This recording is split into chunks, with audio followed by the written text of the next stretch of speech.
सीढ़ियाँ उन्हें मुबारक हो जिन्हें सिर्फ छत तक जाना है।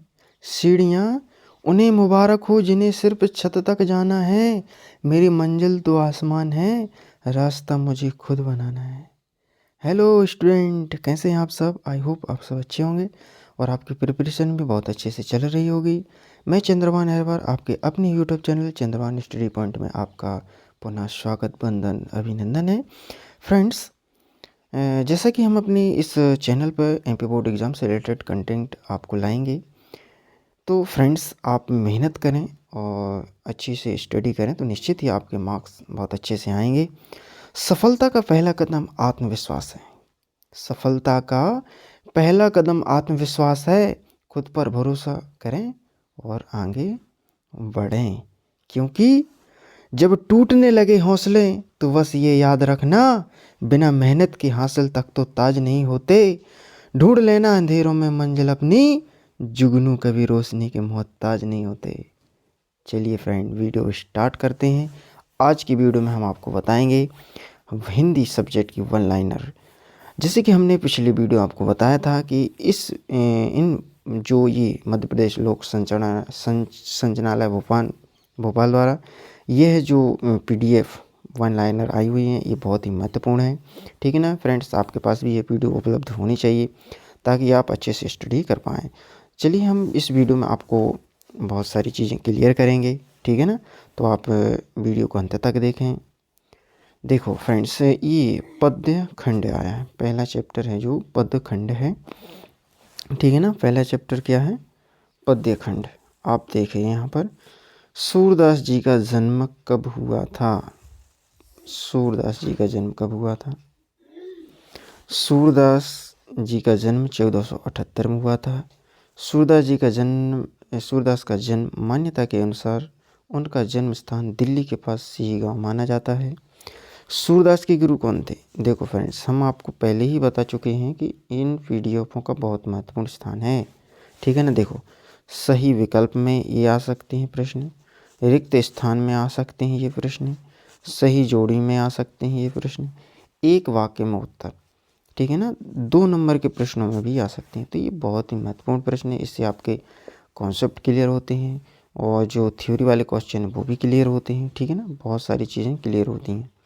और जो आते हैं रिक्त स्थान, ठीक है ना, और रचनाएं आती हैं, तो वो सभी इसमें आपको क्लियर होंगी फ्रेंड्स, ठीक है ना। तो सूरदास जी का जन्म 1478 में दिल्ली के सिही गाँव में माना जाता है। सूरदास जी के गुरु वल्लभाचार्य हैं। देखिए फ्रेंड्स, सूरदास जी के गुरु कौन है? वल्लभाचार्य हैं। और ये 2022, 23, 24 लगातार 3 साल आए हैं, तो 2025 में भी आने की पूरी संभावना है फ्रेंड्स। तो आप याद करें। देखिए, सूरदास अष्टछाप के कवियों में प्रसिद्ध कवि हैं। सूरदास मथुरा और वृंदावन के बीच गौघाट पर रहते थे। सूरदास श्रीनाथ जी के मंदिर में भजन कीर्तन करते थे। सूरदास जी का निधन 1583 में पारसौली में हुआ था। सूरदास के 3 ग्रंथ हैं। सूरदास जी के 3 ग्रंथ हैं। देखिए फ्रेंड्स, सूरसागर, साहित्य लहरी और सूरसारावली, ये प्रसिद्ध रचनाएं हैं इनकी फ्रेंड। सूरदास जी का जीवन परिचय आता है, ठीक है ना, तो उनकी रचनाएं भी आती हैं, ठीक है ना। सूरदास के 3 ग्रंथों के नाम सूरसागर, साहित्य लहरी और सूरसारावली है। सूरदास का सूरसागर सर्वाधिक लोकप्रिय है। सूरदास जी का सर्वाधिक लोकप्रिय ग्रंथ कौन सा है? तो आप क्या बताएंगे? सूरदास जी का सर्वाधिक लोकप्रिय ग्रंथ सूरसागर है। सूरदास वात्सल और श्रृंगार रस के श्रेष्ठ कवि हैं। सूरदास जी हैं जो वात्सल्य रस और श्रृंगार रस के श्रेष्ठ कवि हैं फ्रेंड्स। अब देखिए यहाँ पे रस की बात आई है, ठीक है ना। देखो, रस किसे कहते हैं? रस किसे कहते हैं? किसी काव्य को पढ़ने, देखने, बोलने, किसी काव्य की, ठीक है ना, बस जो हमें रसानुभूति होती है उसे हम रस कहते हैं। रस के 4 अंग होते हैं फ्रेंड्स। कितने अंग होते हैं? 4 अंग होते हैं। रस के 4 अंग होते हैं: स्थायी भाव, भेभाव, अनुभाव और संचारी भाव। रस के कितने अंग होते हैं? 4 अंग होते हैं। रस के 4 अंग होते हैं। नंबर 1 स्थायी भाव, विभाव, ठीक है ना, और अनुभाव और संचारी भाव। संचरी भाव की संख्या कितनी है? 33 है। कितनी है? 33 है। संचरी भाव की संख्या कितनी है फ्रेंड्स? 33 है। संचारी भाव की संख्या कितनी है? 33 है। ठीक है ना फ्रेंड। रस 10 प्रकार के होते हैं फ्रेंड्स। कितने प्रकार के होते हैं? 10। रस के प्रकार कितने होते हैं? 10। रस के कितने प्रकार होते हैं? 10। और 10 ही रसों के स्थायी भाव हैं। ठीक है ना, ये आपको याद करना है। ठीक है ना, रस किसे कहते हैं? ठीक है ना, रस के अंग कितने होते हैं, रस के प्रकार कितने होते हैं और उनका स्थायी भाव, ये सभी चीज़ें आपको याद कर लेनी फ्रेंड, ताकि कोई भी क्वेश्चन आ जाए तो आपसे बने ना, ऐसा ना हो। ठीक है ना, कोई प्रश्न आ जाए तो आपसे बनना चाहिए। ठीक है ना। तो चलिए, सूरदास जी वात्सल और श्रृंगारष्ट के श्रेष्ठ कवि थे। सूरदास कृष्ण के अनन्य भक्त थे। सूरदास जी ने कृष्ण की भक्ति की है, उनके बहुत अच्छे भक्त थे सूरदास जी। सूरदास जी की भाषा ब्रज भाषा है। कौन सी भाषा है? ब्रज भाषा है। सूरदास जी की ब्रज भाषा है। कौन सी भाषा है? ब्रज भाषा का इन्होंने प्रयोग किया है। सूरदास की पद लोक गीतों की परंपरा की श्रेष्ठ कड़ी है। सूरदास के पद सूर सागर के भ्रमर गीत से 4 पद लिए गए हैं। कृष्ण ने मथुरा जाकर कंस का वध किया। कृष्ण ने मथुरा जाकर किसका वध किया था? कंस का वध किया था। कृष्ण ने उद्धव के द्वारा गोपियों को समझाने योग संदेश भेजा। कृष्ण ने योग संदेश के माध्यम से गोपियों की विरह वेदना को शांत करने का प्रयास किया। गोपियों को उद्धव का शुष्क संदेश पसंद नहीं आया। युग संदेश के समय भौरा आ जाने से भ्रमर गीत का प्रारंभ हुआ। गोपियों ने भ्रमर के बहाने उद्धव पर व्यंग्य बाण छेड़े। ठीक है ना फ्रेंड्स, एक मिनट, हाँ ठीक है। चलिए आगे चलते हैं। गोपी ने उद्धव को राजधर्म याद दिलाया। राजा का धर्म प्रजा का हित करना होता है। राजा का धर्म प्रजा का हित करना होता है। राजा का धर्म क्या होता है? प्रजा का हित करना होता है। देखिए फ्रेंड्स, तो अपन ने अब इस चैप्टर में देखिए, एक में बहुत सारे चैप्टर अपन कवर करेंगे। गोपी ने उद्धव को बड़भागी कहकर व्यंग्य किया। अपरस का अर्थ है अछूता। अपरस का अर्थ है अछूता है। पुर इनी पात का अर्थ है कमल का पत्ता। उद्धव के व्यवहार की तुलना तेल लगी गगरी। उद्धव के व्यवहार की तुलना तेल लगी गगरी और कलम के पत्ते से की गई है। ये 2022 में आया था प्रश्न। कमल के पत्ते एवं तेल लगी गगरी की विशेषता होती है कि दोनों पर पानी का प्रभाव नहीं होता। गोपी ने कहा कि उद्धव, अभी तुमने प्रेम रूपी नदी में अपने पैर भी नहीं डुबोए हैं। श्री कृष्ण से अनन्य प्रेम कारण गोपियाँ स्वयं को भोली भाली एवं अबला बता रही हैं। ठीक है ना फ्रेंड्स, तो देखिए इस वीडियो में हम आपको इम्पोर्टेंस लेके चलते हैं, लेकिन सभी चीज़ें इम्पोर्टेंस हैं। आप इसको देख लीजिए, चाहे तो स्क्रीनशॉट ले सकते हैं।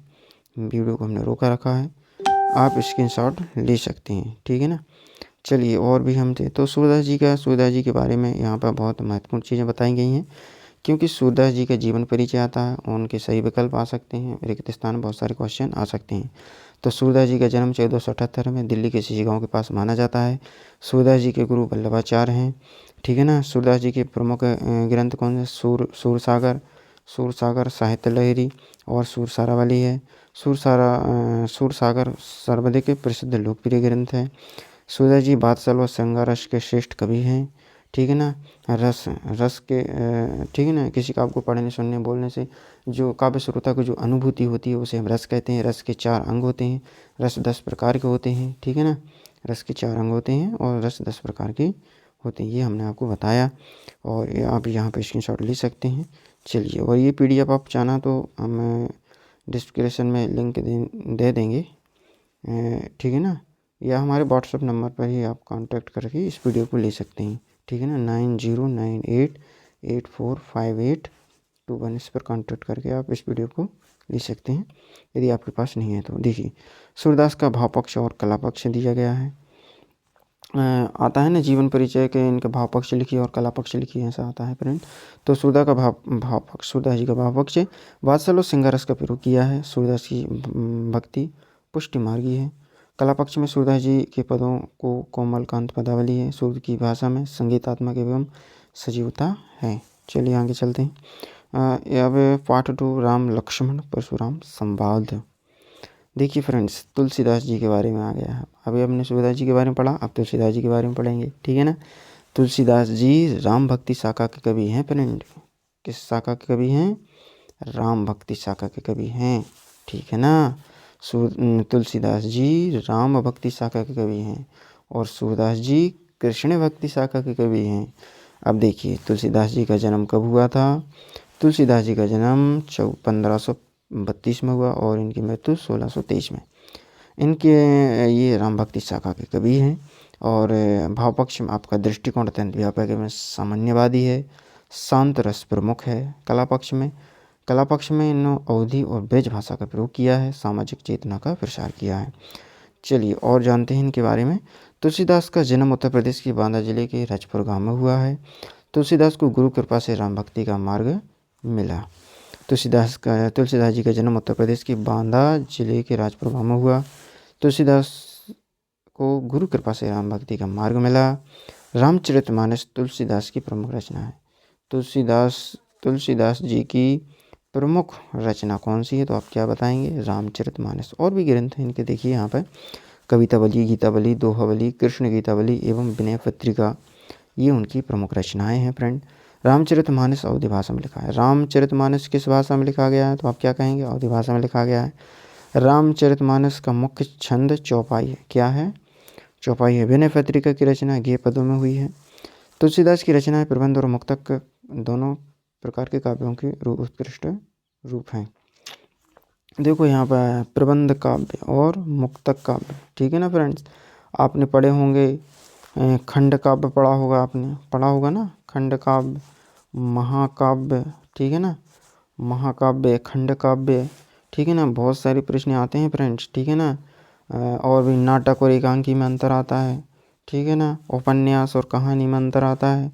बहुत सारी चीज़ें हैं, इन सभी को आप बिल्कुल कंप्लीट करते चलें फ्रेंड्स, ठीक है ना। ये आप देख लेना, अभी हम इस बारे में वीडियो बनाएंगे यदि, ठीक है ना, यदि आप कहेंगे तो बनाएंगे। चलिए आगे चलते हैं और आप इसका स्क्रीनशॉट लेते चलिए, ठीक है ना फ्रेंड्स। चलिए आगे चलते हैं। जो चीज़ें बहुत ही इम्पोर्टेंट है उसको हम क्लियर करते चलते हैं और ये सभी चीज़ें बहुत महत्वपूर्ण हैं, आप इनका स्क्रीनशॉट लेते चलें। चलिए आगे चलते हैं। देखिए यहाँ पर विनय पत्रिका में गीतावली की रचना ब्रज भाषा में की गई है। देखो ऊपर देखिए फ्रेंड्स, यहाँ पर लक्ष्मण के अनुसार वीर योद्धा स्वयं अपनी प्रशंसा नहीं करते, अपनी वीरता का प्रदर्शन युद्ध भूमि में करते हैं। 2022 में आया था। विनय पत्रिका में कवितावली की रचना ब्रज भाषा में की गई है, 2023 में आया था। रिसाई शब्द का अर्थ है क्रोध करना होता है। रिसाई का अर्थ क्या होता है? क्रोध करना। ये 2024 में आया था। भगवान शंकर का धनुष राम ने तोड़ा, 2022 में आया था प्रश्न, ठीक है ना। तो ये बहुत महत्वपूर्ण प्रश्न है। आत्मकथ्य पाठ 3 में जयशंकर प्रसाद, देखो छायावादी कवि हैं फ्रेंड्स, जयशंकर प्रसाद हैं छायावादी कवि। कौन से कवि हैं? छायावादी कवि हैं, ठीक है ना। तो जयशंकर प्रसाद जी का जन्म 1889 में और इनकी मृत्यु 1937। छायावाद के प्रमुख कवि हैं, ठीक है ना, छायावाद के प्रमुख कवि हैं। जयशंकर प्रसाद जी का जन्म वाराणसी में हुआ। वाराणसी उत्तर प्रदेश में है, ठीक है ना। वाराणसी कहाँ है? यूपी में है, उत्तर प्रदेश में है, ठीक है ना। वाराणसी उत्तर प्रदेश में। जयशंकर प्रसाद जी की प्रमुख रचना देखिए, कानन कुसुम, क्या है? कानन कुसुम, झरना, आंसू, लहर और कामायनी, ये इनकी प्रसिद्ध रचनाएं हैं। जयशंकर प्रसाद की कामायनी आधुनिक हिंदी की श्रेष्ठतम काव्य कृति है, ठीक है ना। ये 2023-24 लगातार 2 साल आए हैं और 2025 में भी आ सकते हैं, तो इनको याद कर लें फ्रेंड्स, ठीक है ना। जयशंकर प्रसाद की कामायनी आधुनिक हिंदी की श्रेष्ठतम काव्य कृति है। जयशंकर प्रसाद कवि के साथ साथ गद्यकार भी थे। जयशंकर प्रसाद कवि के साथ साथ क्या थे? गद्यकार भी थे। अजातशत्रु, चंद्रगुप्त, स्कंदगुप्त, ध्रुव स्वामिनी उनके प्रमुख नाटक हैं। प्रेमचंद के संपादन में हंस पत्रिका का संपादन किया, ठीक है ना। कवि आत्मकथा लिखने से इसलिए बचना चाहता है कि उसकी आत्मकथा का उपहास ना हो, छोटे छोटे प्रश्न बन सकते हैं, ठीक है ना। चलिए आगे चलते हैं, आप इनका स्क्रीनशॉट लेते चलिए फ्रेंड्स, ठीक है ना। ये इस तरीके से हम पढ़ेंगे तो वीडियो लेंदी हो जाएगा, शॉर्ट आंसर हैं, ठीक है ना। तो आप इनका स्क्रीनशॉट ले सकते हैं या लिख सकते हैं, ठीक है ना। जो चीज़ें आपको क्लियर थोड़ी थोड़ी हम करते चलते हैं। अध्याय 4 में देखो, उत्साह अट नहीं रही है। सूर्यकांत त्रिपाठी निराला, ये भी छायावादी कवि हैं फ्रेंड्स, ठीक है ना। सूर्यकांत त्रिपाठी निराला आ सकता है प्रश्न। देखो कि 2 छायावादी कवियों के नाम लिखिए, तो ये प्रश्न आ सकते हैं, ठीक है ना। तो सूर्यकांत त्रिपाठी निराला छायावादी कवि, इनका जन्म 1899 में और मृत्यु 1961 में हुई। छायावादी कवि हैं फ्रेंड्स ये, ठीक है ना।